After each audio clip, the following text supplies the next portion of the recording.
റഹ്മ നമ്മൾ പറഞ്ഞു കഴിഞ്ഞു. ജബലുർ റഹ്മ അവിടെ വെച്ചാണ് ആദം അലൈഹിസ്സലാമയും ഹവ്വ ബിവിയും സംഗമിക്കുന്നത്. അവർ രണ്ടുപേരും സ്വർഗത്തിൽ നിന്ന് പുറത്താക്കപ്പെട്ട് പിന്നീട് കണ്ട സ്ഥലമാണ്. ഇബ്രാഹിം അലൈഹിസ്സലാം അദ്ദേഹത്തിന് ജിബ്രീൽ അലൈഹിസ്സലാം ഇവിടെ വെച്ചിട്ടാണ് ഹജ്ജിന്റെ കർമ്മങ്ങൾ വിവരിച്ചു കൊടുക്കുന്നത്. ഹാജിമാർ സ്വന്തം പിഴവുകൾ, തെറ്റുകൾ, കുറ്റങ്ങൾ അവർ പരസ്പരം ഏറ്റുപറയുന്ന സ്ഥലമാണ് ഈ അറഫ എന്ന് പറഞ്ഞ സ്ഥലം. റസൂൽ സല്ലല്ലാഹു അലൈഹി വസല്ലം ലക്ഷക്കണക്കായ തൻ്റെ കൂടെയുണ്ടായിരുന്ന ആളുകൾക്ക് ഇസ്ലാമിൻ്റെ ദീനിനെ കുറിച്ച്, അതുപോലെ തന്നെ ഹജ്ജത്തുൽ വദാഇനെ കുറിച്ചൊക്കെ പറഞ്ഞു കൊടുത്ത വളരെ പ്രശസ്തമായ പ്രസംഗം നടന്ന സ്ഥലമാണിത്.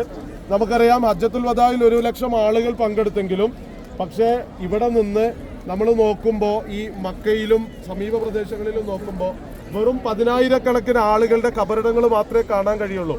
അതിൻ്റെ കാരണം എന്താണ്? ബാക്കി ആളുകളൊക്കെ അന്ന് മാലിക് ബിൻ ദീനാറും കൂട്ടരും ഒക്കെ നമ്മുടെ നാട്ടിലേക്ക് ഇസ്ലാമിക പ്രബോധനത്തിന് വന്നതുപോലെ വിവിധ നാടുകളിലേക്ക് ഇസ്ലാമിൻ്റെ പ്രബോധനത്തിന് വേണ്ടി അവർ ഇറങ്ങിപ്പുറപ്പെടുകയും അവിടെ നിന്ന് മരണപ്പെടുകയും ചെയ്തു എന്നുള്ളതാണ്.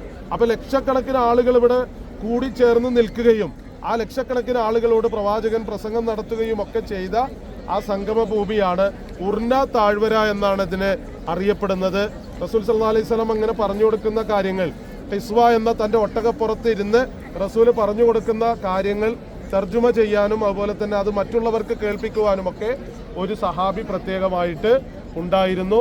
അപ്പോൾ അറഫ എന്ന് പറഞ്ഞ ഈ സ്ഥലത്ത് ദുൽഹിജ്ജ 9 ഹാജിമാർ കൂടി നിൽക്കുകയും അള്ളാഹു ഏറ്റവും കൂടുതൽ ആളുകൾക്ക് പാപമോചനം നൽകുന്ന ദിവസമാണ് ദുൽഹിജ്ജ 9 ദിവസം. ആ സംഗമഭൂമിയാണിത്. അന്ന് കണ്ണുനീരൊഴുക്കി മുഅ്മിനീങ്ങളൊക്കെ അള്ളാഹുവിനോട് തൗബ ചെയ്യുന്ന ഒരു രംഗത്തെക്കുറിച്ചാണ് നമ്മൾ ആലോചിക്കേണ്ടത്. അള്ളാഹു നമുക്ക് ഈ ഭൂമിയിൽ വന്ന് ഹജ്ജ് നിർവഹിക്കുവാനുള്ള തൗഫീഖ് പ്രദാനം ചെയ്യുമാറാകട്ടെ. ആമീൻ.